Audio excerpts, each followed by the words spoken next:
the smart school, ये मेरा school है। Assalamu alaikum students. Here is the exercise of chapter number 3, the periodic table.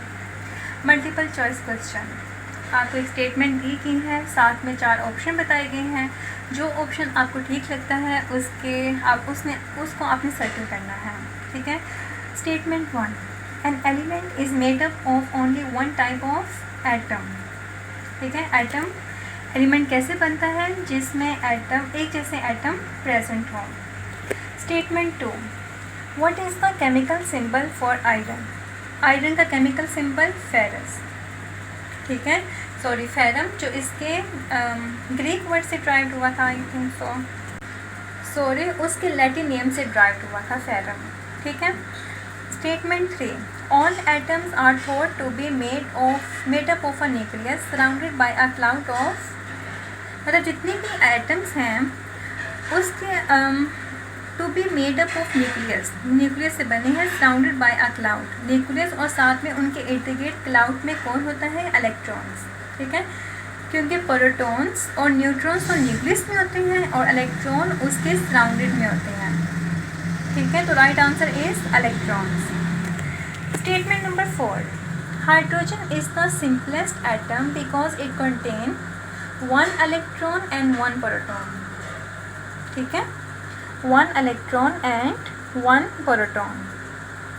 Statement number 5, what is the negative ion? Negative ion किसे कहते हैं? जब कोई भी एटम इलेक्ट्रॉन को गेन कर सके तो उसे हम क्या कहते हैं? Negative ion. An atom that has gained a proton? No, it's wrong. An atom that has lost a proton? No. An atom has lost an electron? No. जब एक एटम इलेक्ट्रॉन को गेन कर सके तो उसके ऊपर नेगेटिव चार्ज आता है। तो correct answer is option B. Here is another question, true or false? The Rutherford Bohr atomic model helps us to explain the periodic table. Yes, true. There are over 900 elements in nature. False. कितने elements हैं? 100 elements. ठीक है। Proton carry a negative charge? No, wrong, false. Proton carry a positive charge, तो यहाँ पे क्या आएगा? Positive charge. अगर तो नेगेटिव है तो वो किसके ऊपर होता है? इलेक्ट्रॉन पे नेगेटिव चार्ज होता है। ठीक है। Mass number is equal to number of proton and number of electron? False, wrong, क्योंकि मैस नंबर किसके इक्वल होता है? नंबर ऑफ प्रोटॉन और नंबर ऑफ न्यूट्रॉन। ठीक है। Fifth, the nucleus of every atom contain neutrons.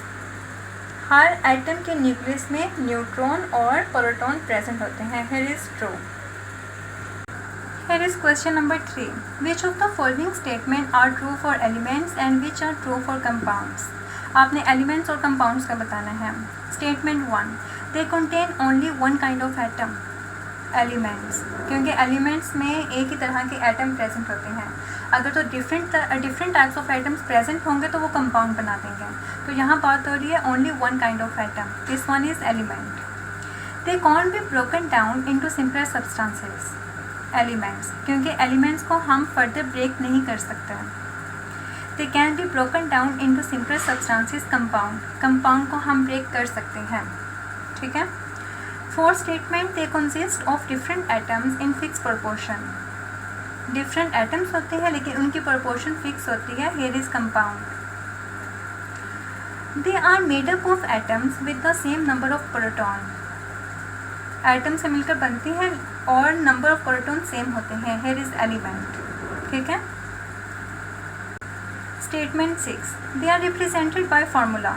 Compound को हम represent करते हैं फार्मूला से और एलिमेंट को हम रिप्रेजेंट करते हैं सिंबल से। They are represented by symbol element. ठीक है। Question number 4, shown below is the symbol for carbon as it appear on the periodic table. Carbon 6 and 12, आपको एक सिंबल दिखाया गया है कार्बन का जो कि पीरियोडिक टेबल में अपीयर है। ठीक है। Atomic number is 6 and atomic mass is 12। What is the mass number of carbon? Carbon का मास नंबर क्या है? 12। Atomic number of carbon 6। How many protons are there in the carbon atom? Carbon atom में proton कितने present हैं? तो जो atomic number होता है वो ही प्रोटॉन नंबर होता है, तो इसका मतलब है इसमें प्रोटॉन कितने हैं? 6। और न्यूट्रॉन कितने हैं, वो भी 6 होंगे, ठीक है। हाउ मैनी इलेक्ट्रॉन, इलेक्ट्रॉन कितने होंगे, अगर प्रोटॉन 6 हैं तो इसका मतलब है इसमें इलेक्ट्रॉन भी 6 प्रेजेंट होंगे। Understand. Here is question number 7. A list of particles is given below. Sodium ion, oxygen, aluminium, methane, nitrogen and chlorine. From the list select. Option A. 2 atoms. आपने 2 एटम सेलेक्ट करने इस list में से। वो 2 atom कौन कौन से हैं, एल्यूमिनियम और नाइट्रोजन। 2 मॉलिक्यूल। मॉलिक्यूल कैसे बनते हैं, जब जब एटम्स आपस में कंबाइन होते हैं तो वो मॉलिक्यूल बनाते हैं। हेयर इज ऑक्सीजन मॉलिक्यूल और मीथेन मॉलिक्यूल। आयंस किसे कहते हैं, जिसके ऊपर पॉजिटिव या नेगेटिव चार्ज हो, उसे हम आयन कहते हैं। तो इस लिस्ट में 2 आयन है, वो सोडियम आयन है और क्लोराइड आयन है, ठीक है। What do the following symbol represent, ये सिंबल किसको रिप्रेजेंट करते हैं, सोडियम आयन और आयोडाइड आयन, ठीक हो गया। Question number 3. Name the compound made up from sodium ion and iodide ion. मतलब आपने कंपाउंड का नाम बताना है जो सोडियम और आयोडाइड से मिलकर बनेगा, तो उसको हम क्या कहेंगे, sodium iodide. Right a formula for this compound, उस कंपाउंड का फार्मूला लिखें। Here is the formula sodium iodide. Right what sort of bond hold this compound together, कौन सा बॉन्ड इन दोनों को आपस में कंबाइन करता है। तो मैंने आपको पहले बताया था, अगर तो आयंस आपस में मिलकर बॉन्ड बनाएंगे तो वो कौन सा बॉन्ड होगा, आयोनिक बॉन्ड। तो यहाँ पे क्या आएगा, ionic bond. Holds this compound together, तो right answer is the ionic bond holds this compound together, ठीक है।